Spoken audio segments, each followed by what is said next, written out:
ये मत समझिए कि प्रबुद्ध नागरिक मंच को एक साधारण छोटा सा मंच है।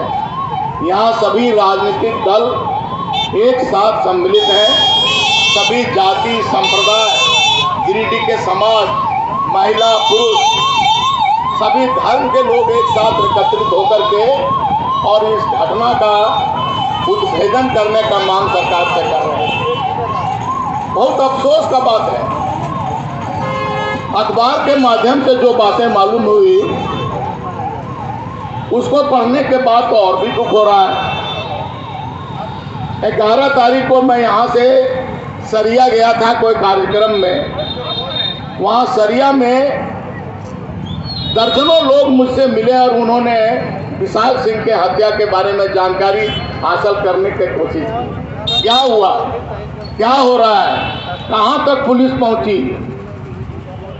अफसोस का बात है इसका कोई भी उद्भेदन अभी तक नहीं हुआ है। और अगर गिरिडीह के बारे में जैसा पूर्व वक्ताओं ने बताया, गिरिडीह में भी पिछले दिनों में कई एक इस प्रकार की घटनाएं घटी हैं। और यदि झारखंड का बात ले लें तो मैं राजनीति से हट करके बात कर रहा हूं।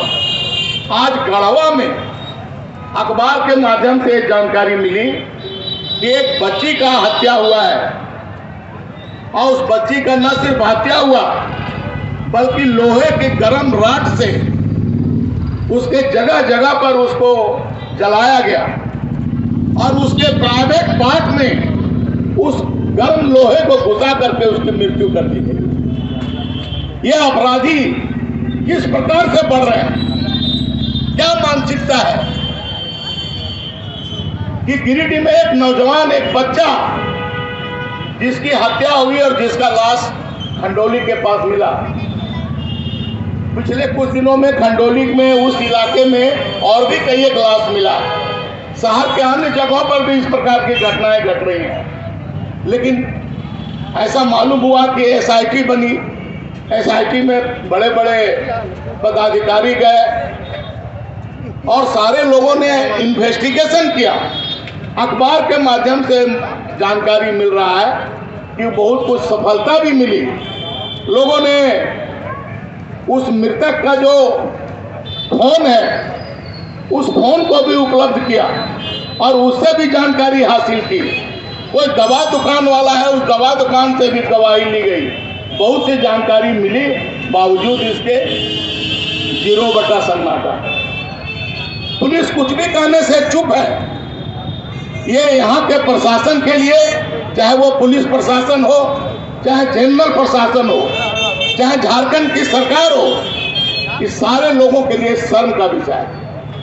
और यहाँ के गिरिडीह की जनता के लिए भी ये बड़ा अफसोस का विषय है कि इतना सेंसिटिव इशू, उस इशू में भी और पुलिस सक्रिय होकर के, और यदि आपने इंक्वायरी किया कि इसका क्यों नहीं इसका उद्भेदन हो रहा है, ये बहुत ही चिंताजनक, बहुत अफसोसजनक है। इसलिए जिस प्रकार से इस मंच से मांग हो रहा है, यदि यहाँ की पुलिस नहीं समझ पर आ रहा है, नहीं उद्भेदन कर पा रही है, हत्यारे के पता नहीं लगा पा रही है, तो फिर सरकार से इस मंच से गिरिडीह की जनता का मांग है कि इस केस को सीबीआई के हाथ में सौंपा जाए और सीबीआई से इसकी जांच कराई जाए। ये जरूरी है कि ये हत्यारा कौन है, इस बारे में समाज के सारे लोग जाने और इसके बारे में लोग अलर्ट हैं।